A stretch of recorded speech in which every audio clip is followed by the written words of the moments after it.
अव्यय के भेद, ये भेद होते हैं 4। 3 हमने इसमें से कंप्लीट कर लिए हैं। आज 4th भेद पढ़ेंगे, विषम्य बोधक अव्यय। विषम्य बोधक अव्यय, विषम्य बोधक अव्यय में आपको ध्यान रखना है, विषम्य चिन्ह का प्रयोग होता है। विषम्य बोधक चिन्ह, विषम्य बोधक चिन्ह का प्रयोग।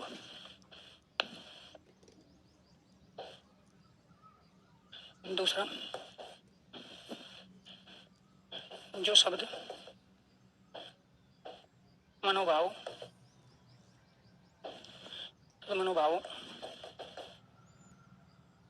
मनोविकार, जो शब्द मनोभाव मनोविकार को प्रकट करते हैं, जो शब्द मनोभाव मनोविकार को प्रकट करते हैं वो कहलाते हैं विषम्य बोधक। जैसे हर्ष,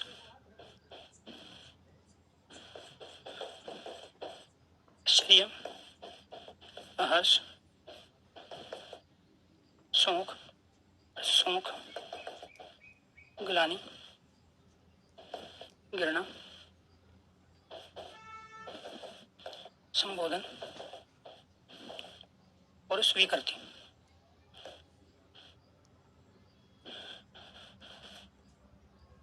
आश्चर्य,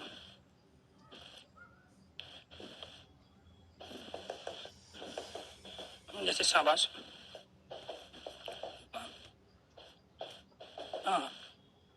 हर्ष, ओह, ओए, वाह, शौक, हाय हाय, त्राई त्राई, बाप रे बाप, गिलानी और घृणा, ये दोनों एक ही है। और ये होते हैं छी छी, थू थू, धत करेगी, धिक्कार है, संबोधन, ये वो हरी, हेलो, स्वीकृति, ठीक है,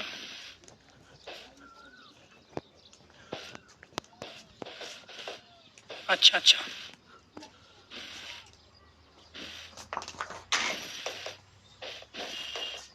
हाँ, ये सारे के सारे हमारे विषम्य बोधक अव्यय हैं। सबसे बड़ी पहचान हमारी ये है कि इनके बाद में हमेशा इस चिन्ह का हम प्रयोग करेंगे। बिना इस चिन्ह के कभी भी इनका प्रयोग होता ही नहीं। तो जब भी किसी शब्द के अंत में ये चिन्ह लगा होता है, जिसको हम विषम्य बोधक चिन्ह कहते हैं या संबोधन बोधन चिन्ह कहते हैं, वे सारे के सारे अविकारी शब्द होंगे, जिसको हम अव्यय कह रहे हैं। और जब पूछा जाए अव्यय में से कौन से अव्यय हैं, तो राइट आंसर है विषम्य बोधक अव्यय। क्योंकि 4 ऑप्शन देगा शाबाश देके आपको कि बताइए किस प्रकार का अव्यय, क्रिया विशेषण अव्यय, संबंध बोधक अव्यय या समुच्चय बोधक या फिर विषम्य बोधक। तो राइट आंसर विषम्य बोधक। तो ये आश्चर्य को बताते हैं। आश्चर्य मतलब होता है जिसपे कल्पना करना असंभव नहीं हुआ संभव जो कार्य होते हैं। हर्ष अत्यधिक प्रसन्नता को कहते हैं, शोक दुख को कहते हैं, ग्लानि घृणा जो है हम ये जहाँ से गिल्टी महसूस होती है, जो गुस्सा भाव उत्पन्न होता है, उसको कह रहे हैं। संबोधन किसी को बुलाने को, याद करने को, किसी को पुकारने को कह रहे हैं। स्वीकृति किसी की हाँ में हाँ मिलाने को कह रहे हैं। कई बार ये इस तरीके से शब्दों के रूप में भी आते हैं, कई बार सेंटेंस देके भी पूछे जाते हैं। जैसे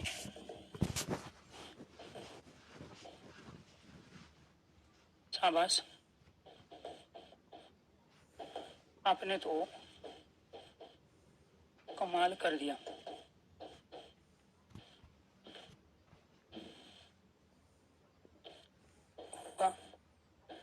कितना सुंदर दृश्य है। क्लियर? अगर यहाँ तक की ये चीजें समझ में आई हैं तो आप एक बार ओके कीजिए, तभी आप सेंटेंस समझ पाओगे। क्योंकि हमारे कल हमने 3 भेद कंप्लीट किए थे, तो उसमें से एक बचा था हमारा विषम्य बोधक अव्यय। वे जितने भी कल आपने पढ़े वो भी सारे अविकारी शब्द थे, इनके अव्यय थे, और ये भी अविकारी शब्द और अव्यय ही है। तो आपको ध्यान रखना है, आश्चर्य है, हर्ष है, शोक है, ग्लानि है, संबोधन है और स्वीकृति। जी, अगर यहाँ तक चीजें क्लियर हैं, आपको सब कुछ समझ में आया तो सारे स्टूडेंट एक बार ओके कीजिए, यस कीजिए। जी बिन्नी, पारुल, ठीक है, अविनाश, अश्विनी, अंकित, मनोज, संगम, आरती, यश, बबीता, ओम, सत्यम, धर्मेंद्र, भारती। जी यहाँ तक क्लियर है। इसके बाद सेंटेंस, तो ये सारे के सारे विषमबोधक वाक्य भी हैं, ये सारे के सारे विषमबोधक अव्यय वाले भी वाक्य हैं। इसमें विषमबोधक ये है, ठीक है। हाँ, इतना कितना अद्भुत, इतना अद्भुत बच्चा, अरे आपको ही बुला रहे हैं।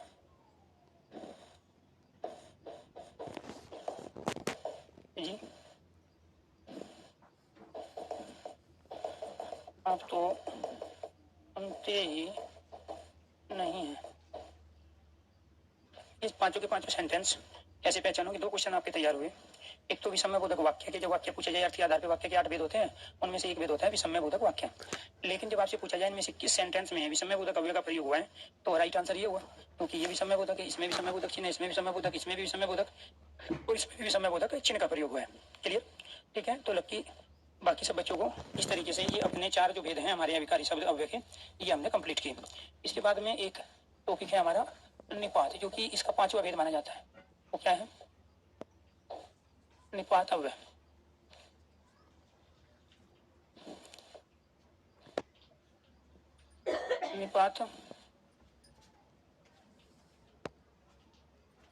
निपात अव्यय की तरह, निपात अव्यय की तरह अविकारी शब्द होते हैं। निपात अव्यय की तरह अविकारी शब्द होते हैं। निपात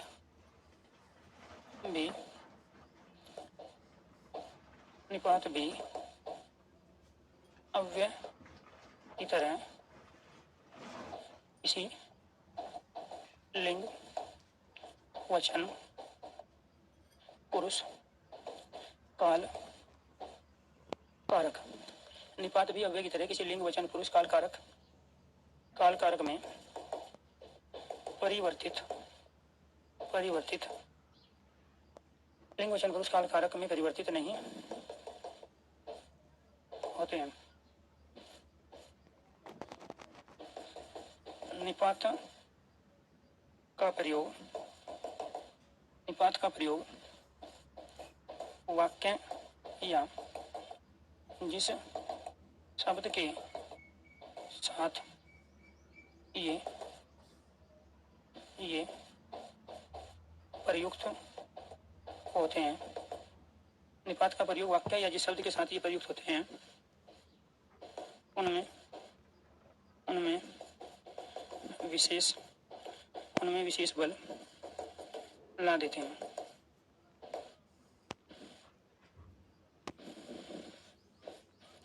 निपात का प्रयोग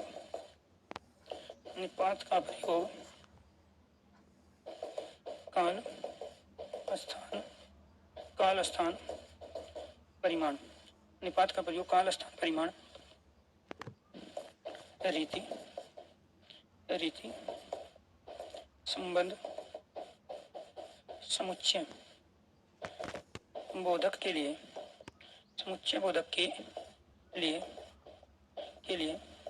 नहीं किया जाता,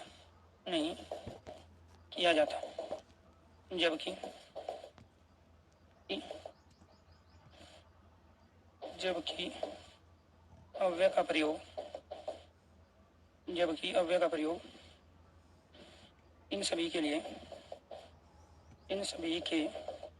लिए किया जाता है।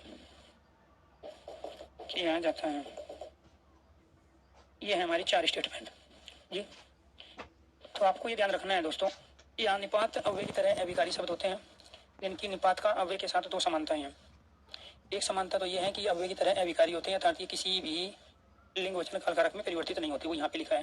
निपात भी अव्यय की तरह किसी लिंग वचन पुरुष काल कारक में परिवर्तित नहीं होते। तो ये तो रही दोनों में कॉमन चीज, यानी कि समानता। निपात और अव्यय की जो समानता है वो समानता है अविकारी अर्थात किसी भी लिंग वचन काल कारक में परिवर्तित न होने की। ये कॉमन चीज हो गई दोनों की। अलग क्या है? निपात का प्रयोग वाक्य या जिस शब्द के साथ ये प्रयुक्त होते हैं उसमें विशेष बल ला देते हैं, विशेषता ला देते हैं।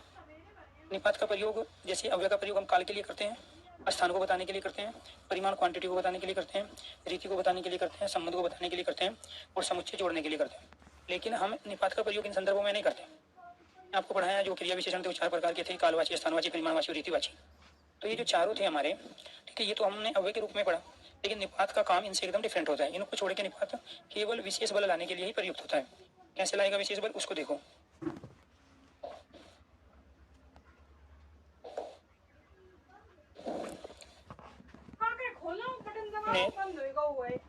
यह काम कर सकता हूँ और फिर दूसरा सेंटेंस दे दिया, मैं भी यह काम कर सकता हूँ। तो आपको ये ध्यान रखना है कि इसमें जो ये भी शब्द है ये इसमें निपात है। जो ऊपर बात कही गई है, मैं यह काम कर सकता हूँ और मैं भी यह काम कर सकता हूँ, जो ये ऊपर वाली बात कही है इसी को इसने और प्रभाव उत्पन्न कर दिया। ये सामान्य बात हो गई, ये विशेष बात हो गई। एक ने कहा कि मैं ये काम कर सकता हूँ, दूसरा कह रहा मैं भी ये काम कर सकता हूँ, तो प्रभाव दूसरे वाले का हुआ। तो इसलिए जो भी है ये क्या है, निपात है। इसी तरीके से हम बहुत सारे शब्दों को निपात के रूप में प्रयोग करते हैं। जैसे तो भी एक निपात है, भी एक निपात है, तो भी, तक,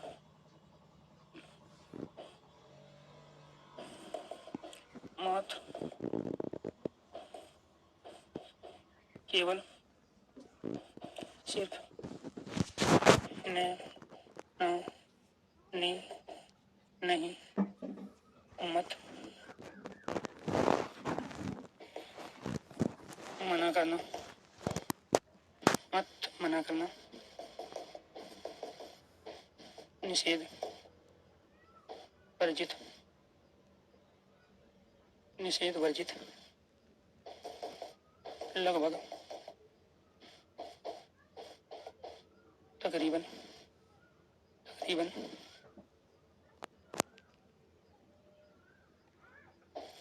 स्वयं, खुद, स्वतः। ये सारे के सारे क्या हैं, निपात शब्द है। सेंटेंसों में हम इनका प्रयोग करते हैं। सबसे बड़ी खूबी क्या है इनकी कि ये किसी भी लिंग वचन काल कारक में परिवर्तित होते ही नहीं है। जैसे तक का तके तकी नहीं हो सकता, मात्र का मात्रा या मात्रे नहीं बना सकते हम निपात के रूप में, केवल का केवली और केवली नहीं बनेगा, निषेध का निषेधा या निषेधी नहीं बनेगा। तो आपको ये ध्यान रखना है कि जब हम इनका प्रयोग सेंटेंस में करते हैं तो इनका प्रयोग निपात के रूप में होता है। जब भी हम इनका प्रयोग सेंटेंस के रूप में करेंगे तो ये वाक्य में जिन शब्दों के साथ प्रयोग हो रहे हैं उन पे विशेष असर डालते हैं, विशेष प्रभाव लाने का काम करते हैं। तो क्या काम करेंगे ये देखो आप।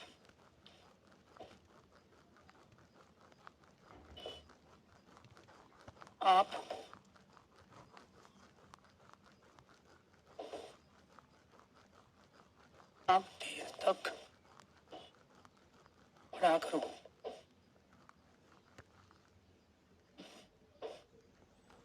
आप देर तक पढ़ा करो।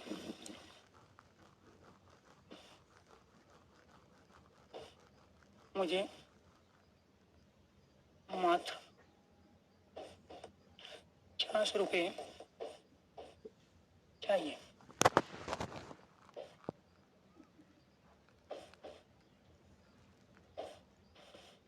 वहां पर सिर्फ 7 लोग थे।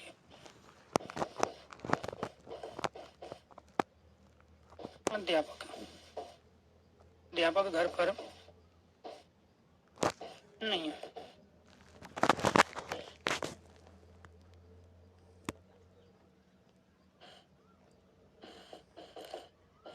न खुद होया न मुझे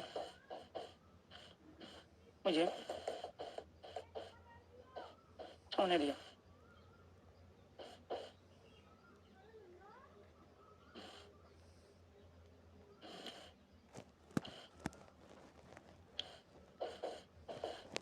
कार्य स्वयं करो,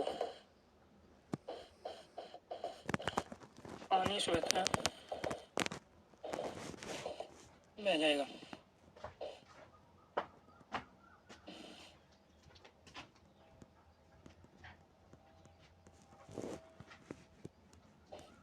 यहाँ गाड़ी खड़ी करना मना है।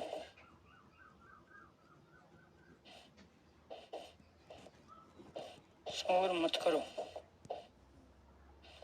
इनमें जो हम निपात शब्दों का प्रयोग कर रहे हैं, एक तो इसमें तक है, एक मात्र है, एक सिर्फ, इसमें नहीं, इसमें न, इसमें स्वयं, इसमें स्वतः, इसमें मना और इसमें मत। यहाँ से प्रवेश निषेध है। अगर मैं 10वां सेंटेंस लूं, यहाँ से प्रवेश निषेध है, यहाँ से प्रवेश निषेध है। तो इसमें जो ये निषेध है ये अपने आप में निपात है, और ये किसी भी लिंग वचन काल कारक में बदलेंगे नहीं। तक का तक नहीं बना सकते, सिर्फ को नहीं बदल सकते, ना स्वयं स्वतः को किसी भी लिंग वचन काल कारक में परिवर्तित नहीं किया जा सकता। इसी वजह से सारे क्या कहलाए हमारे निपात के एग्जाम्पल।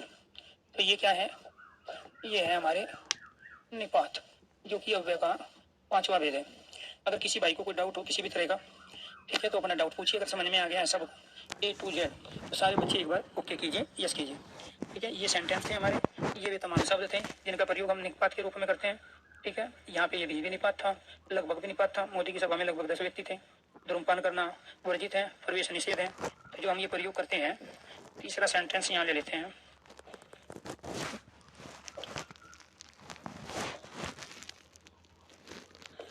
धूम्रपान करना वर्जित है, धूम्रपान करना वर्जित है। तो अपने आप में ये ध्यान रखना है, ये जो वर्जित शब्द है, ठीक है, ये क्या कहलाया, निपात कहलाया। चलिए, तो इसीलिए आपको ध्यान रखना है कि हम जो अविकारी शब्द बाकी का जो प्रयोग कर रहे थे ना, वो ये तो काल को बताने के लिए कर रहे थे, जैसे आज है, कल है, परसों है। ऐसे स्थान को बताने के लिए हम प्रयोग कर रहे थे। स्थान जैसे आगे पीछे, अंदर बाहर, ऊपर नीचे। परिणाम को बताने के लिए करें थोड़ा कम ज्यादा अधिक बहुत। रीति को बताने के लिए करें धीरे तेज। ऐसे संबंध को बताने के लिए हम इन्हीं शब्दों का प्रयोग संज्ञा सर्वनाम के साथ कर रहे थे। ऐसे समुच्चय का प्रयोग चूंकि और वह अथवा वे सब क्या थे, जोड़ने का काम करते थे शब्दों को, वाक्य को या वाक्यांश को। तो वे अव्यय थे, लेकिन निपात अव्यय की तरह काम करता है, लेकिन अविकारी शब्द के रूप में होता है। साथ के साथ आपको ध्यान रखना है, इनका काम कभी भी वाक्य में विशेषता लाने का नहीं होता है। इनका काम तो वाक्य में तो ये काल को बताएगा, ये स्थान को बताएगा, ये परिमाण को बताएगा, रीति को, ये संबंध को, ये समुच्चय को बताएगा, वो विषम्य को बताएगा, जो अभी आपने किया। ठीक है, लेकिन बाकी का जो हम प्रयोग कर रहे हैं, वो प्रयोग कर रहे हैं वाक्य में विशेषता लाने के लिए। इसीलिए तो आपको ये 4 स्टेटमेंट दिखाई, ताकि आप दोनों में कॉमन चीज क्या है वो भी जान पाओ, अंतर क्या है वो भी। कॉमन चीज दोनों में ये है, अंतर दोनों में ये है। ये विशेष बदलाते हैं, ये विशेष बदलाते नहीं है। ठीक है, शब्द कौन से हैं, ये हैं। इनको आप लगभग को लगभग नहीं बना सकते, तकरीबन को तकरीबन नहीं बना सकते, केवल को केवल या केवल नहीं बना सकते। तो इसी तरीके से आपको ध्यान रखना है, ये सारे शब्द हमारे क्या कहलाते हैं, निपात। अब इनमें से कोई एक शब्द दे देगा, जैसे तकरीबन दे दिया, आपसे पूछेगा बताइए ये क्या है, क्रिया विशेषण अव्यय है, संबंध बोधक अव्यय है, समुच्चय बोधक अव्यय है, या फिर ये निपात अव्यय, तो आपका हो गया ये निपात अव्यय। या तो शब्द दे के पूछेगा, ठीक है, और या फिर क्या पूछेगा, यहाँ पे सेंटेंस के रूप में। ठीक है, ये सारे सेंटेंस हैं। यहाँ पे धूम्रपान करना वर्जित है, तो इसमें वर्जित ही निपात है। क्लियर, ये आपको ध्यान रखना। ताकि तो अव्यय है, समुच्चय बोधक जोड़ेगा ना, ताकि तो जोड़ने का काम करेगा, इसलिए वो क्या कहलाता है। बिल्कुल बिल्कुल सही, बबलू ने बिल्कुल सही बोला है कि निपात का प्रयोग बल देने के लिए प्रयोग में लाते हैं। ठीक है, बल का मतलब क्या हुआ, विशेषता लाने के लिए। अरे जैसे नॉर्मल हम ये क्या कह रहे थे, मैं ये काम कर सकता हूँ, अब हमने भी का प्रयोग करके बल नहीं ला दिया उसमें, ये काम तो मैं भी कर सकता हूँ। तो ऊपर वाली बात छोटी हो गई, ये बात बड़ी हो गई। इसी को बल कहते हैं। बल का मतलब ताकत नहीं है यहाँ पे, बल का मतलब विशेषता लाना है। ठीक है, अगर ये चीजें क्लियर हुई, सारे स्टूडेंट ओके कीजिए, यस कीजिए, फिर आगे बढ़ते हैं।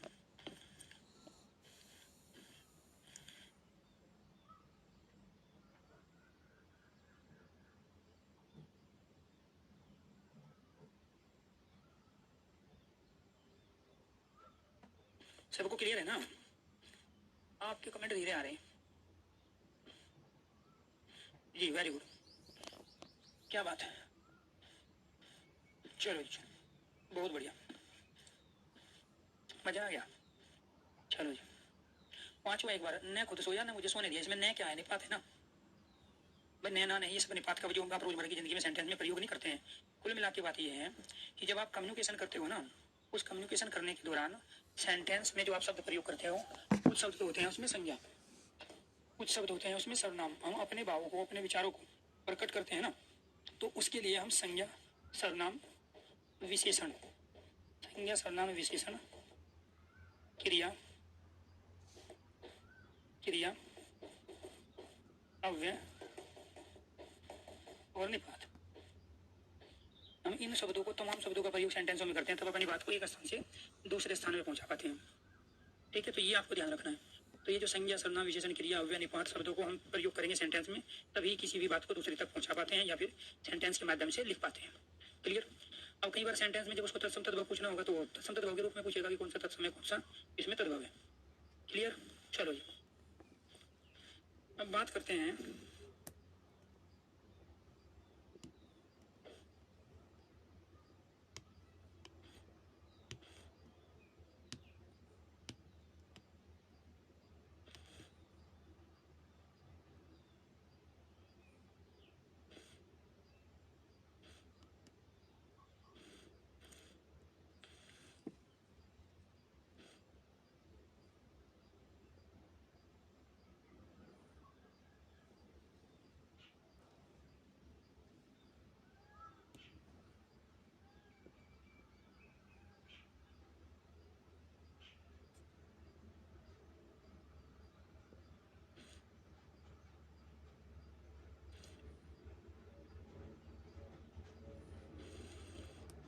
एक नया टॉपिक, वो है रिक्त स्थान की पूर्ति। ठीक है जी। तो यहाँ पर एक टॉपिक हमारा ये है, इसमें भी तमाम हम शब्दों का प्रयोग करते हैं जो तत्सम, तद्भव, देशी, विदेशी, संकर, रूढ़, यौगिक, योग रूढ़ शब्द हैं, संज्ञा, सर्वनाम, विशेषण, क्रिया, विशेषण, अव्यय, निपात है। तो सेंटेंस देगा और सेंटेंस के ऑप्शन में 4 ऑप्शन जो रहेंगे उसमें कुछ शब्द देगा, तो उन शब्दों से हमें सेंटेंस को पूरा करना होता है। जो चीज़ आपने पढ़ी है उसी को इम्प्लीमेंट करना होता है। यहाँ पे क्या कह रहा है ये, रामू की केवल इसलिए हुई क्योंकि राजीव उसकी अधिक बुद्धिमान है। तो रामू की उपेक्षा, रामू की उपेक्षा, उपेक्षा का मतलब होता है नजरअंदाज। उपेक्षा का क्या होगा, नजरअंदाज।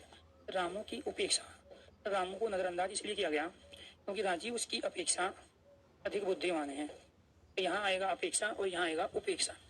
क्लियर। यहाँ राइट आंसर क्या होगा, उपेक्षा और अपेक्षा। राइट आंसर हो गया सी। Very good. ठीक है, आपने सबने आंसर सही दिया है। संगीत द्वारा व्यक्ति का प्रभावित होता है, संगीत द्वारा व्यक्ति का अधिकार प्रभावित होगा, शरीर प्रभावित होगा या कर्तव्य प्रभावित होगा। राइट आंसर है आचरण प्रभावित होगा। जैसा हम संगीत सुनते हैं ऐसे ही हमारे मनोविचार, मनोभाव उत्पन्न होते हैं, और जैसे मनोभाव, मनोविकार हमारे हैं ऐसा ही हमारा आचरण होता है, व्यवहार होता है। क्लियर। तो संगीत द्वारा व्यक्ति का आचरण प्रभावित होता है। राइट आंसर हो गया हमारा। भारत में निर्धनता निर्मूलन कार्य गति से नहीं हो सका। भारत में निर्धनता निर्मूलन कार्य स्तुल्य गति से नहीं हो सका। स्तुल्य का कहते हैं जिसकी तुलना हम किसी दूसरे से कर सकते हैं। अनुशंस्य गति, जिसकी पहले से अनुशंसा की गई हो, परमिशन ले ली गई हो, अनुशंस्य गति से नहीं हो सका है। फिर स्तुत्य, स्तुति का मतलब है किसी को याद करना, या फिर प्रशंस्य। राइट आंसर है भारत में निर्धनता निर्मूल कार्य प्रशंस्य गति से नहीं हो सका है। राइट आंसर हो गया सी। यहाँ क्या आएगा, प्रशंस्य गति। देश रक्षा के लिए प्रत्येक नागरिक को रहना चाहिए।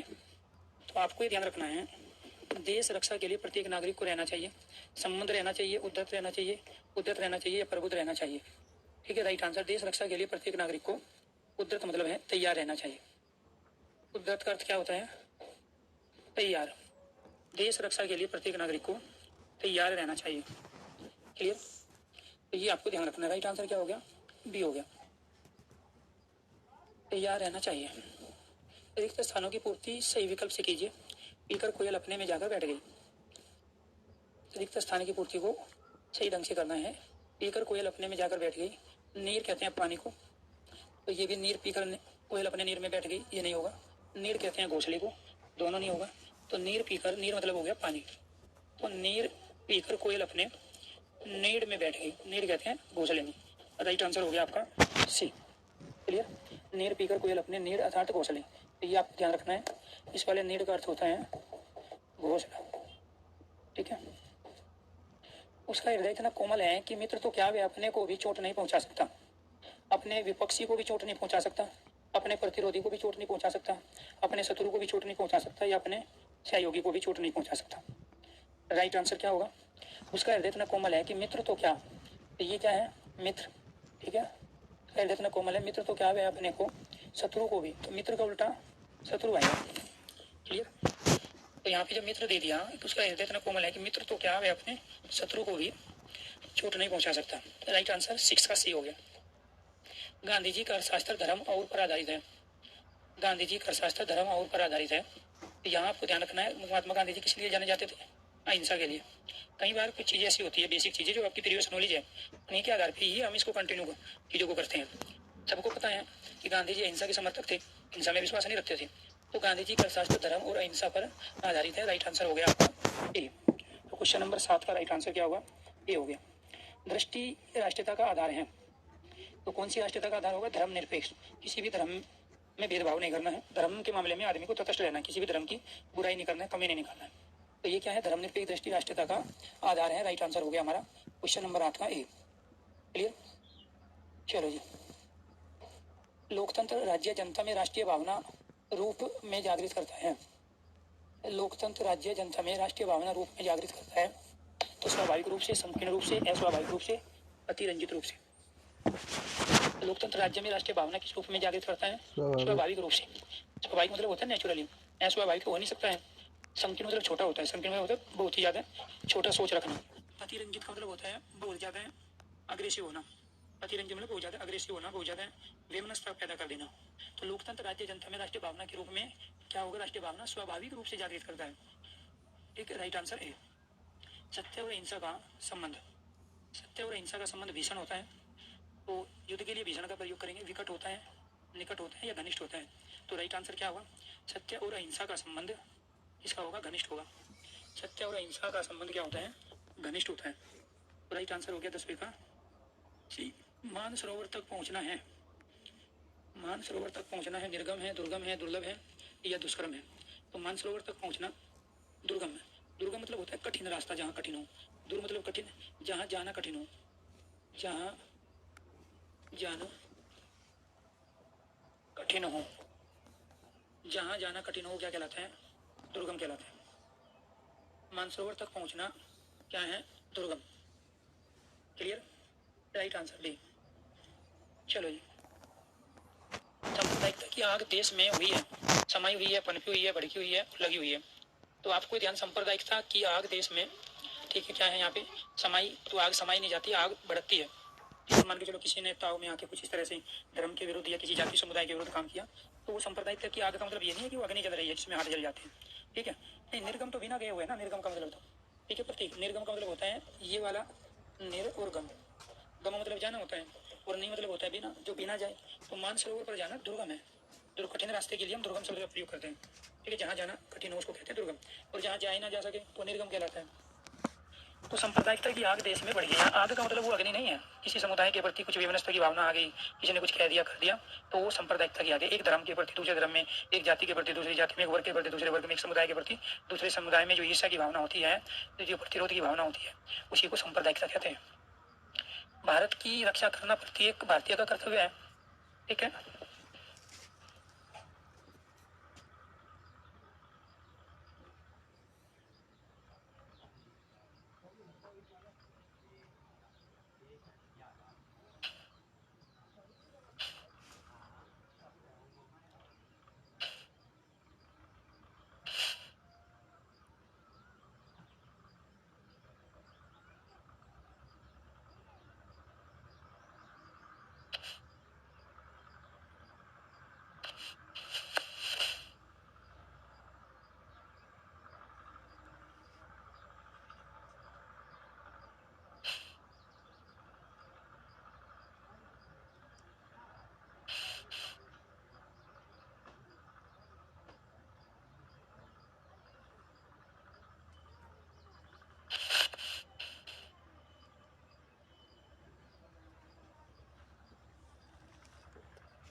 ठीक है, चलो जी। भारत की रक्षा करना प्रत्येक भारतीय का कर्तव्य है। तो भारत की अन्विता का, तो अन्विता का मतलब होता है जो चीज हमने प्राप्त कर ली है, पहले प्राप्त नहीं थी फिर हमने प्राप्त कर ली, उसको हम अन्विता कहते हैं। जैसे कुछ चीज हमने विरासत में मिलती है, उसके अलावा विरासत के अलावा पूर्वजों से जो मिलती है उसके अलावा जो हमने अचीव किया है उसको अन्विता कहते हैं। अस्मिता कहते हैं गौरव को। तो भारत की अस्मिता की रक्षा प्रत्येक नागरिक का, तो यहाँ क्या आ जाएगा हमारा, अस्मिता आ जाएगा। अस्मिता का मतलब क्या हो गया, अस्मिता का अर्थ हो गया गौरव, भारत के गौरव की रक्षा करना। ठीक है। सुस्मिता का मतलब होता है जो बहुत ही ज्यादा अच्छी चीज हो उसको सुस्मिता बोलते हैं। विस्मिता का मतलब होता है जो चीज प्राप्त हमने नहीं की है अभी उसको बोलते हैं विस्मिता। ठीक है, तो ये आपको ध्यान रखना है, जिसको प्राप्त करना है। इनकी सारे गर्व से जुड़े हुए हैं, अन्विता भी, अस्मिता भी, सुस्मिता भी, विस्मिता, जिसको हम गर्व कहते हैं, जो कि पॉजिटिव सेंस में लिया जाता है। ठीक है, तो उनके अपने आकार के आधार पर एक चीज हमने प्राप्त की है, एक चीज हमने प्राप्त नहीं की है, तो ये क्या कहलाया, अस्मिता। ताजमहल का एक अद्भुत नमूना है। तो ताजमहल अपने आप में मुस्लिम शासन काल में स्थापत्य कला का नमूना माना जाता है। स्थापत्य कला, चित्रकला, मूर्तिकला, शिल्प कला में अंतर क्या है। स्थापत्य कला में क्या होता है, जो पत्थर पर हम चीज खुदवा देते हैं जिसको हम उत्कीर्ण बोलते हैं। कोई पत्थर है और जैसे संगमरमर का पत्थर लगा हुआ है वहाँ पे ताजमहल के अंदर, और उसमें अंदर नक्शा कसी की हुई है, तो जो नक्शा कसी करते हैं हम उसी को स्थापत्य कला कहते हैं। तो राइट आंसर क्या हो गया, डी हो गया। ताजमहल का अद्भुत नमूना स्थापत्य, ताजमहल का अद्भुत नमूना स्थापत्य कला। ठीक है, तो राइट आंसर हो गया डी। उदय शंकर भट्ट हिंदी साहित्य के प्रमुख हैं। तो उदय शंकर भट्ट हिंदी साहित्य के क्या है, कहानीकार है, निबंधकार है, उपन्यासकार है या नाटककार है। राइट आंसर है नाटककार। इन्होंने, उदय शंकर भट्ट ने सबसे ज्यादा नाटक लिखे। कहानी क्या होती है, किसी भी विषय में एक स्टोरी जो हम लिखते हैं, ये स्टार्टिंग से लेके उसके लास्ट तक के संपूर्ण भाग को हम एक साथ व्यक्त करते हैं।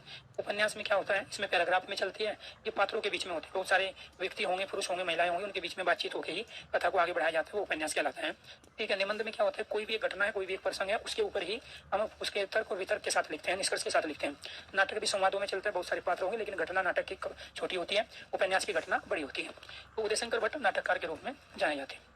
मैया मोही बहुत खिजायो, मैया मोही आधा खिजायो, दाऊ खिजायो, सुदामा खिजायो या फिर सखा खिजायो। तो यहाँ भगवान श्री कृष्ण माता यशोदा से जो है कह रहे हैं कि मुझे जो है दाऊ चिढ़ाते हैं, खिजाना मतलब होता है चिढ़ाना। तो मैया मोही बहुत खिजायो अर्थात मैया मोही दाऊ बहुत खिजायो। तो राइट आंसर क्या हुआ, दाऊ हो गया।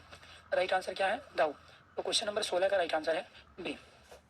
अगली पंचवर्षीय योजना का तैयार किया जा रहा है रूप, प्रारूप, कार्यक्रम या रूपरेखा। अगली पंचवर्षीय योजना का क्या तैयार किया जा रहा है, प्रारूप। जो तैयार हो चुका हो, इम्प्लीमेंट कर रहे हो, उसको तो कहते हैं कार्यक्रम। और जो भी बनाई ना हो, जिसको बनाना बाकी हो, जो बन रहा हो, उसको कहते हैं प्रारूप, फॉर्मेट जिसको कहा जाता है। तो अगली पंचवर्षीय योजना का प्रारूप तैयार किया जा रहा है, अभी पूरा नहीं हुआ है, तो राइट आंसर क्या आ जाएगा, प्रारूप होगा। राइट आंसर प्रारूप। रविंद्रनाथ टैगोर का नाम सांस्कृतिक एवं जगत में सदा अविस्मरणीय रहेगा। ठीक है, रविंद्रनाथ टैगोर का नाम सांस्कृतिक एवं जगत में सदा अविस्मरणीय रहेगा, दर्शन में, संगीत में, साहित्य में और चित्रकला में। ठीक है, तो एक तो जब सांस्कृतिक इन्होंने यहाँ दे दिया, तो आपको ध्यान रखना रविंद्रनाथ टैगोर को नोबेल प्राइज मिला था, उनकी रचना गीतांजलि भी। तो वो गीतांजलि जो है वो साहित्यिक रचना है। ठीक है, गीतांजलि, इसी गीतांजलि से हमने राष्ट्रगान, और इसी पुस्तक को क्या मिला है, नोबेल पुरस्कार। नोबेल पुरस्कार भारत में पहला जो पुरस्कार आया था साहित्य के क्षेत्र में वो यही था, वो गीतांजलि भी, जिसमें से हमने जनगण मन अधिनायक लिया। तो यहाँ क्या रविंद्रनाथ टैगोर का नाम संस्कृति में तो दे ही दिया, क्योंकि इन्होंने बहुत सारे सांस्कृतिक नाटक भी लिखे हैं, बहुत सारी रचनाएं भी लिखी है, और ये काम भी किया है इन्होंने भारत की संस्कृति के लिए। लेकिन साथ के साथ साहित्य पे भी इनका जोर है। तो रविंद्रनाथ टैगोर का नाम सांस्कृतिक एवं साहित्यिक जगत में विस्मरणीय का मतलब होता है कभी भुलाया नहीं जा सकता। ठीक है, अविस्मरणीय मतलब जो कभी भुलाया ही ना जा सके। क्लियर। सी, मनुष्य मृत्यु को सुंदर ही नहीं भी मानता है। तो मनुष्य मृत्यु को क्या मानेगा, अनिवार्य, ये बिल्कुल नहीं है, त्याज्य नहीं है, सुंदर नहीं है, क्या मानता है, अपवित्र मानता है। हर कोई मृत्यु से बचना चाहता है। मनुष्य मृत्यु को सुंदर ही नहीं, अपवित्र भी मानता है। तो क्वेश्चन नंबर 19 का राइट आंसर क्या है, डी। तो राइट आंसर क्या हुआ, मनुष्य मृत्यु को सुंदर ही नहीं, अपवित्र भी मानता है। 19 का डी। जो लोग समय का ख्याल नहीं रखते उनकी की जाती है, जो लोग समय का ख्याल नहीं रखते उनकी तारीफ नहीं होगी, प्रशंसा नहीं होगी, उनकी क्या होगी, शिकायत भी नहीं होगी, निंदा की जाती है, अच्छा नहीं माना जाता। ठीक है, जो सही समय पे सही काम ना करे, ठीक है, या फिर ये कहे कि जो समय के अनुसार अपने आप को ना बना पाए, तो उसका क्या होगी फिर बाद में निंदा। जो लोग समय का ख्याल नहीं रखते हैं उनकी निंदा की जाती है। राइट आंसर हो गया डी। युद्ध प्रधान में राष्ट्रीय चेतना कविताओं में की प्रधानता होती है। भाई जब युद्ध प्रधान होगा या राष्ट्रीय चेतना होगी, आपको ध्यान रखना है दो चीज। राष्ट्रीय चेतना मतलब राष्ट्र को जगाने के लिए कोई काम कर रहे हैं, और युद्ध प्रधान जब कोई युद्ध लड़ा जा रहा हो, तो 3 प्रकार के गुण होते हैं। एक गुण होता है हमारा ओज गुण, काव्य को जो हम लिखते हैं वो 3 गुणों में लिखते हैं। एक होता है माधुर्य गुण, क्या होता है, माधुर्य गुण होता है। और एक तीसरा होता है प्रसाद गुण। जो ओज गुण होता है ये वीर रस की कविताओं में होता है, जहाँ वीर रस होगा, जहाँ श्रृंगार होगा, श्रृंगार होगा वो माधुर्य गुण होगा। प्रसाद गुण वहाँ होता है जहाँ शांत रस होता है। क्या होता है? शांत रस होता है। ये आपको ध्यान रखना है। ये वीर रस है, ये श्रृंगार रस है और ये शांत रस है। अब जब भी युद्ध की बात होगी, राष्ट्रीय चेतना की बात होगी, तो राष्ट्रीय चेतना तो बिना वीर रस के आप जागृत कर ही नहीं सकते। राष्ट्रीय चेतना कैसे जगाते हैं? देशभक्ति के गाने से। तो किसी भी काव्य के अंदर हम 3 गुणों में से कोई एक गुण प्रयोग करते हैं। कहीं पर काव्य के अलग अलग भागों में अलग अलग गुण होते हैं। 3 प्रकार के हिंदी काव्य शास्त्र के अंदर गुण माने जाते हैं: ओज गुण, माधुर्य गुण और प्रसाद गुण। तो ओज गुण में क्या होता है? वीर रस से परिपूर्ण कविताएं होती हैं, युद्धों का वर्णन होता है, साहस पराक्रम की बात होती है। माधुर्य गुण में क्या होता है? श्रृंगार से संबंधित चीजें होगी, कि वो वियोग हो, संयोग हो, नायक नायिका का मिलन दिखा रहे हैं। प्रसाद गुण क्या है? शांत है, शांति की बात होगी। ठीक है, मोह माया जीवात्मा परमात्मा की बात करेंगे, ऋषि मुनि साधु सन्यासियों की बात होगी, तो वो क्या कहलाता है? प्रसाद गुण कहलाता है। वो क्या कहलाता है? प्रसाद गुण। क्लियर? तो युद्ध प्रधान में राष्ट्रीय चेतना पर कविताओं में ये हमारे क्या लेंगे आप? क्लियर? चलो जी। अनथक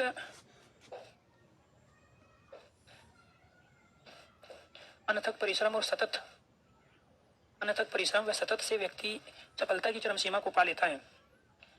अनथक परिश्रम और सतत से व्यक्ति सफलता की चरम सीमा को पा लेता है। व्यवसाय को, अध्यवसाय को, समवाय को और संकाय को। राइट आंसर क्या होगा?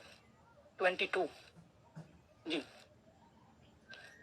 ये कह रहा है अनथक। अनथक का मतलब होता है बिना थके, सतत का मतलब होता है निरंतर, कंटिन्यू। ठीक है, अनथक परिश्रम और सतत क्या करेंगे? अध्यवसाय। अध्यवसाय मतलब होता है सेल्फ स्टडी, इसको स्वाध्याय भी कहते हैं। जो आप अपने आप पढ़ते हो लाइब्रेरी में बैठ के घर पे, उसी को अध्यवसाय कहा जाता है, स्वाध्याय कहा जाता है, सेल्फ स्टडी कहा जाता है।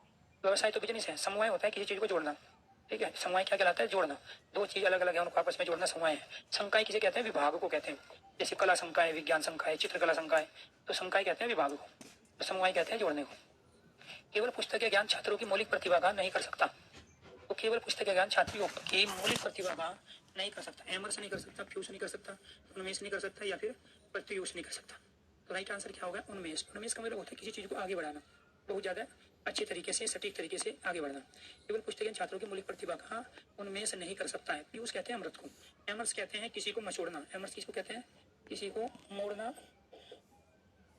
मोड़ना। पीयूष कहते हैं अमृत को। पीयूष क्या कहते हैं? अमृत। और प्रत्युष कहते हैं विशुद्ध गुण, विशुद्ध ज्ञान। ये क्या कहलाता है? प्रत्युष कहलाता है। उन्मेष आएगा। कमल का सौंदर्य भंवरे को ही आकर्षित कर सकता है, भैंस को नहीं है। तो कमल का कौन सा सौंदर्य होता है? सौम्य, सौरभ, रम्य या सुकुमार। तो कमल का सौम्य सौंदर्य भंवरे को ही आकर्षित कर सकता है, भैंस को नहीं, क्योंकि भंवरे कमल पे मंडराते हैं अर्थात गुंजार करते हैं। तो भंवरे के लिए आपको ध्यान रखना है, गुंजारना शब्द आता है। क्या आता है? गुंजारना। भंवरे के लिए क्या आता है? गुंजारना शब्द आता है। ठीक है, ये आपको ध्यान रखना। तो कमल का सौम्य सौंदर्य भंवरे को आकर्षित कर सकता है। राइट आंसर क्या हुआ? सौम्य हो गया। प्रेमचंद्र ने अपनी कहानियों द्वारा साहित्य में पैदा कर दी प्रेमचंद्र ने अपनी कहानियों द्वारा साहित्य में पैदा कर दी क्रांति। ठीक है, क्रांति, तरणी या फिर मुक्ता। तो प्रेमचंद ये क्रांति क्रांति दोनों एक बारी दी हुई है, तो ये दोनों ही आंसर होंगे। ठीक है, ये अपने आप में रिपीट हुआ है शब्द। तो प्रेमचंद ने अपनी कहानियों में साहित्य क्रांति, क्रांति का मतलब होता है एकाएक होने वाला परिवर्तन। क्रांति किसे कहते हैं? क्रांति कहते हैं एकाएक होने वाला, एकाएक होने वाला परिवर्तन। एकाएक होने वाला परिवर्तन क्या कहलाता है? तो इसी को क्रांति कहते हैं। क्रांति का मतलब ये नहीं कि युद्ध हो गया, क्रांति का मतलब ये भी नहीं है कि दोनों तरफ से जो है बहुत बड़ी जो प्रतिरोध की भावना चली। तो एकाएक होने वाले परिवर्तन को ही क्रांति कहते हैं। तो प्रेमचंद ने अपनी कहानियों द्वारा साहित्य में क्या किया? एकाएक परिवर्तन किया। पहले अलग तरह के साहित्य लिखे जा रहे थे, प्रेमचंद ने फिर एक अलग दिशा दी। चलो जी,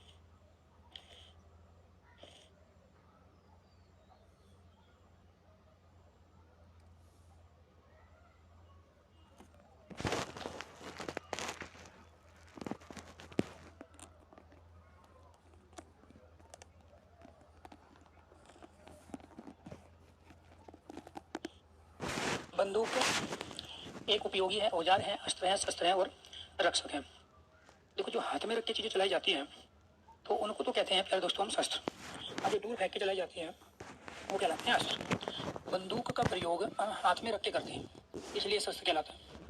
जैसे तलवार हैं हाथ में रखेंगे, गदा है हाथ में रखेंगे। ठीक है, तो जो हाथ में रख के चलाए जाए शस्त्र, और जो दूर फेंके, जैसे बंदूक की गोली है, धनुष में से तीर चला गया, ठीक है, फेंक के जो चलाई जाती है, तो वो सब क्या कहलाते हैं? अस्त्र। तो अपने शरीर से दूर जाए, अस्त्र जो अपने शरीर के पास रहे शस्त्र, जो हाथ में रहे शस्त्र, और जो हाथ से दूर जाए वो कहलाता है अस्त्र। अतिशय के क्षणों में आंसू अनायास टपक पड़ते हैं। अतिशय के क्षणों में आंसू अनायास टपक पड़ते हैं। अतिशय के क्षणों में आंसू अनायास टपक पड़ते हैं। रहस्य, हर्ष, उत्कर्ष और संघर्ष।